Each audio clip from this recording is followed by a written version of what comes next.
ഗസയിലെ കുഞ്ഞുങ്ങളുടെ കണ്ണുകളിലെ കണ്ണീര് കാണാൻ കഴിയാത്തവർ മനുഷ്യരാണോ? ആ കുഞ്ഞുങ്ങൾക്ക് വേണ്ടി സംസാരിക്കാൻ കഴിയാത്തവർ എങ്ങനെയാണ് നീതിബോധമുള്ള മനുഷ്യരായി ഈ ഭൂമുഖത്ത് ജീവിച്ചു പോവുക? ഗസയെ സമ്പൂർണമായി ഇല്ലാതാക്കുക, ഗസയിലെ ലക്ഷക്കണക്കിന് വരുന്ന പലസ്തീനികളെ ഒന്നുകിൽ ഉന്മൂലനം ചെയ്യുക, അല്ലെങ്കിൽ അവിടെ നിന്ന് ആട്ടിപ്പായിക്കുക.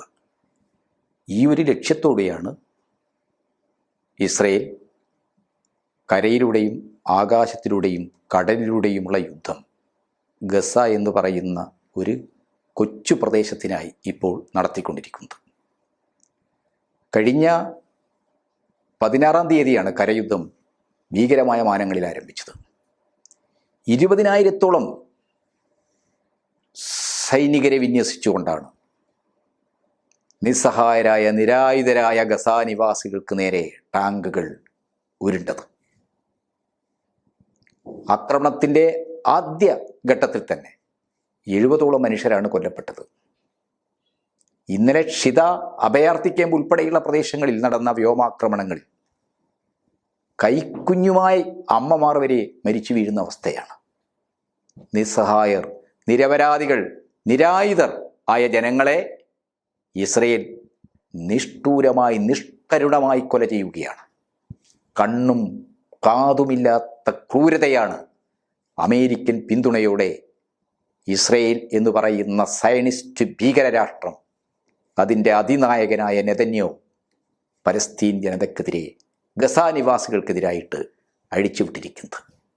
ഐക്യരാഷ്ട്രസഭയിലെ 190 രാജ്യങ്ങളിൽ 142 രാജ്യങ്ങളും ദ്വിരാഷ്ട്ര വ്യവസ്ഥ അംഗീകരിച്ച് പലസ്തീന്, അവിടുത്തെ ജനങ്ങൾക്ക് സ്വയംനിർണയാധികാരത്തോടുകൂടി ഒരു രാഷ്ട്രമായി സ്വതന്ത്രമായി നിലനിൽക്കാനുള്ള അവകാശം അനുവദിക്കണമെന്നാവശ്യപ്പെട്ടിട്ടും 2023 ഒക്ടോബർ 7-ന് ശേഷം ഇപ്പോൾ 2 വർഷത്തോളം നീളുന്ന യുദ്ധം തുടരുകയാണ്. ലോകാഭിപ്രായങ്ങളെ, അന്താരാഷ്ട്ര സമൂഹത്തിൻ്റെ വികാരങ്ങളെ ഒട്ടും മാനിക്കാതെ ഒരു ജനതയെ വംശീയമായി ഉന്മൂലനം ചെയ്യുക എന്ന ലക്ഷ്യത്തോടു കൂടിയാണ് ഇപ്പോൾ കരയുദ്ധം ആരംഭിച്ചിരിക്കുന്നത്.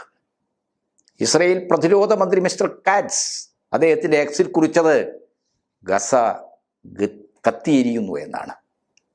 ഗസയെ സമ്പൂർണമായി അധീനതയിൽ കൊണ്ടുവരുന്നവരെ ഈ യുദ്ധം തുടരും, ഗസയെ ഞങ്ങൾ പിടിച്ചെടുക്കും എന്നാണ്. അന്താരാഷ്ട്ര സമൂഹത്തെ വെല്ലുവിളിക്കുകയാണ്. അന്താരാഷ്ട്ര മര്യാദകളെ കാറ്റിൽ പറത്തുകയാണ്. ഐക്യരാഷ്ട്രസഭയുടെ അംഗീകൃതമായ എല്ലാ തത്വങ്ങളെയും, പലസ്തീൻ പ്രശ്നത്തിൽ ഐക്യരാഷ്ട്രസഭ മുന്നോട്ട് വെച്ചിട്ടുള്ള എല്ലാ പ്രമേയങ്ങളെയും ധിക്കരിച്ചുകൊണ്ടാണ് ഗസയെ സൈനിക ശക്തി ഉപയോഗിച്ച്, ബലം പ്രയോഗിച്ച്, ബോംബിട്ട് മരുഭൂമിയാക്കി ഞങ്ങൾ പിടിച്ചെടുക്കും, അവിടുത്തെ ജനങ്ങളെ മുഴുവൻ കശാപ്പ് ചെയ്യുമെന്ന് രക്തദാഹിയായ നെതന്യാഹു പ്രഖ്യാപിച്ചിരിക്കുന്നത്. ഇതിനെതിരായിട്ട് അതിശക്തമായ ലോകാഭിപ്രായങ്ങൾ ഉയർന്നു വരേണ്ടതുണ്ട്. ലോകാഭിപ്രായങ്ങൾ ഉയർന്നു വരുന്നു എന്ന് വരുമ്പോൾ അതിനെയൊക്കെ തന്നെ പരിഹസിക്കുക എന്ന നിലപാടാണ് ഇസ്രയേൽ എന്ന് പറയുന്ന സയനിസ്റ്റ് വംശീയ ഭീകരരാഷ്ട്രത്തെ പിന്തുണക്കുന്ന ലോകത്തെല്ലായിടത്തുമുള്ള വംശീയവാദികൾ, നിയോ ഫാസിസ്റ്റുകൾ സ്വീകരിക്കുന്നത്.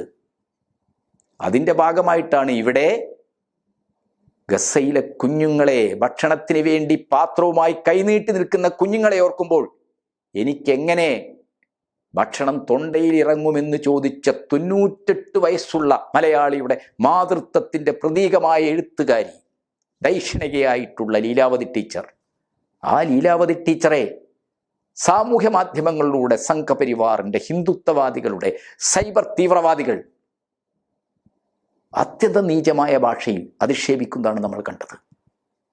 കാസ പോലുള്ള തീവ്രവർഗീയ സംഘങ്ങൾ, ലോകത്തെല്ലായിടത്തും നിയോ ഫാസിസ്റ്റ്, സയനിസ്റ്റ് അനുകൂലികളായിട്ടുള്ള വംശീയ ഭ്രാന്തന്മാർ ഇസ്രയേൽ ഗസയിൽ പലസ്തീന് നടത്തിക്കൊണ്ടിരിക്കുന്ന കശാപ്പിന്, കൂട്ടക്കൊലകളെ ന്യായീകരിക്കുകയാണ്, അതിന് പിന്തുണ നൽകുകയാണ്. മറുഭാഗത്ത് അതിനെതിരായി സംസാരിക്കുന്ന മനുഷ്യരെയാകെ അപമാനിക്കുകയും ആക്ഷേപിക്കുകയും അവർക്കെതിരായിട്ട് വിദ്വേഷം പ്രചരിപ്പിക്കുകയാണ് ഹിന്ദുത്വവാദികളെ പോലെയുള്ള ലോകമെമ്പാടുമുള്ള വംശീയ ഭീകരവാദികൾ, നിയോ ഫാസിസ്റ്റുകൾ ചെയ്തുകൊണ്ടിരിക്കുന്നത്. ഇസ്രയേലിലെ ബോംബിങ്ങിൽ തകർന്നു പോകുന്ന മനുഷ്യജീവിതം അഭയാർത്ഥി ക്യാമ്പുകളിൽ പോലും രക്ഷയില്ലാത്ത അങ്ങേയറ്റം അരക്ഷിതമായ നിസ്സഹായമായ മരണത്തെ മാത്രം പ്രതീക്ഷിക്കാൻ കഴിയുന്ന ഒരവസ്ഥയിലേക്ക് ഒരു ഭൂപ്രദേശത്തെ ആകെ മനുഷ്യരെയാകെ എത്തിച്ചിരിക്കുകയാണ്. അവിടുത്തെ കുഞ്ഞുങ്ങളുടെ കണ്ണീരിൽ നിന്ന് ഒഴുകിയെത്തുന്ന കണ്ണ് കാണാൻ, കണ്ണീരിൽ കുതിർന്ന ആ കണ്ണുകൾ കാണാൻ ലോകത്തിന് കഴിയണം. ഗസയിലെ കുഞ്ഞുങ്ങളുടെ കണ്ണുകളിലെ കണ്ണീര് കാണാൻ കഴിയാത്തവർ മനുഷ്യരാണോ? ആ കുഞ്ഞുങ്ങൾക്ക് വേണ്ടി സംസാരിക്കാൻ കഴിയാത്തവർ എങ്ങനെയാണ് നീതിബോധമുള്ള മനുഷ്യരായി ഈ ഭൂമുഖത്ത് ജീവിച്ചു പോവുക? നമ്മുടെ നീതിബോധത്തെ, മനുഷ്യത്വത്തെ വെല്ലുവിളിച്ചുകൊണ്ടാണ് അമേരിക്കൻ പിന്തുണയോടെ സയനിസ്റ്റ് ഭരണകൂടം, നെതന്യാഹുവിൻ്റെ ഭരണകൂടം, ഇസ്രയേൽ സേന ഗസയെ ഇല്ലാതാക്കിക്കൊണ്ടിരിക്കുന്നത്. ലോകമാകെയുള്ള മനുഷ്യസ്നേഹികൾ ഇത് അവസാനിപ്പിക്കണമെന്ന് ആവശ്യപ്പെടുകയാണ്. ഐക്യരാഷ്ട്രസഭ അതിൻ്റെ ചരിത്രത്തിലാദ്യമായിട്ട് UN എൻക്വയറി കമ്മീഷൻ വഴി ഇപ്പോൾ പുറത്തിറക്കിയിരിക്കുന്ന റിപ്പോർട്ട് എന്താണ് പറയുന്നത്?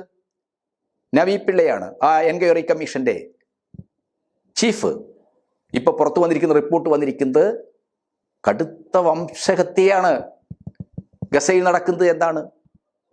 ഐക്യരാഷ്ട്രസഭ 1948 വംശഹത്യയെ സംബന്ധിച്ച്, വംശീയതയെക്കുറിച്ച് തയ്യാറാക്കി നടത്തിയിട്ടുള്ള പ്രഖ്യാപനത്തിലെ മാനദണ്ഡങ്ങളനുസരിച്ച് ഗസയിൽ നടക്കുന്നത് വംശഹത്യയാണ്, നരഹത്യയാണ്.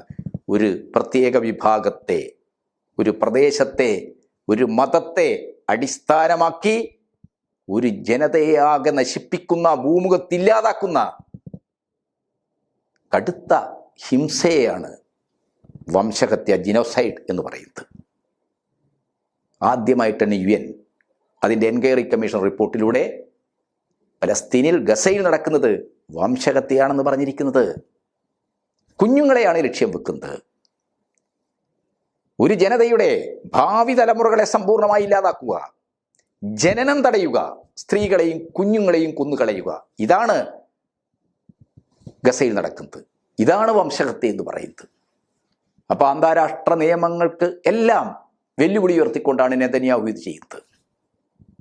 അന്താരാഷ്ട്ര കോടതി, ഹേഗലിലെ കോടതി, ഹെഗ് കോടതി വംശഹത്യക്ക് കുറ്റം ചുമത്തി വിചാരണ ചെയ്യപ്പെടണമെന്ന് വിധിച്ചിരിക്കുന്ന ആളാണ് നെതന്യാഹു.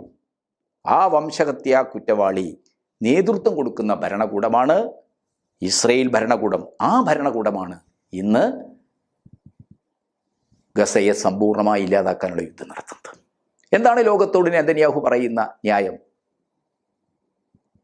ഹമാസ് ബന്ദികളായി പിടിച്ച ഇസ്രയേലി പൗരന്മാരെ വിട്ടുതന്നിട്ടില്ല എന്നാണ്. എന്താണ് വസ്തുത? ഹമാസ് ബന്ദികളാക്കി വെച്ചിരിക്കുന്ന ഇസ്രയേലി പൗരന്മാരെ മുഴുവൻ ഘട്ടം ഘട്ടമായി വിട്ടുകൊടുക്കാൻ ഹമാസ് നേതൃത്വം കൊടുക്കുന്ന ഗസ ഗവൺമെൻറ് തയ്യാറാണ്. അതിനുവേണ്ടിയുള്ള ഉപാധികളും ചട്ടങ്ങളുമൊക്കെ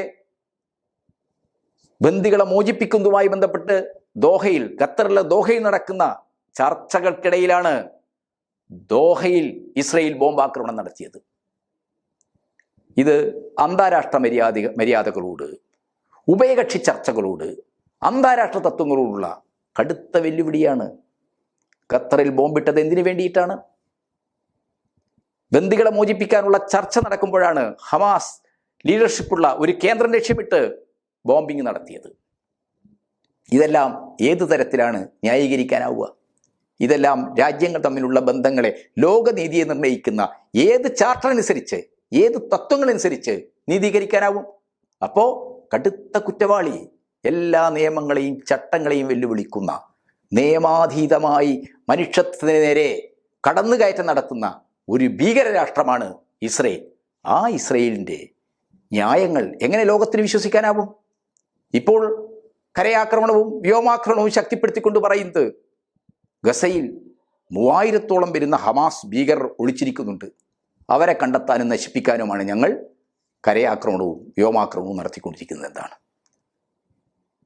ഭീകരരെ പിടിക്കാനെന്ന വ്യാജേനെ ഒരു രാജ്യത്തെ, ഒരു പ്രദേശത്തെ ജനങ്ങളെയാകെ പൂർണ്ണമായി ഇല്ലായ്മ ചെയ്യുന്ന ഈ ഉന്മൂല ലക്ഷ്യത്തോടെയുള്ള യുദ്ധം കടുത്ത സാർവദേശീയ പാതകമാണ്, വംശീയ ഉന്മൂലനമാണ്.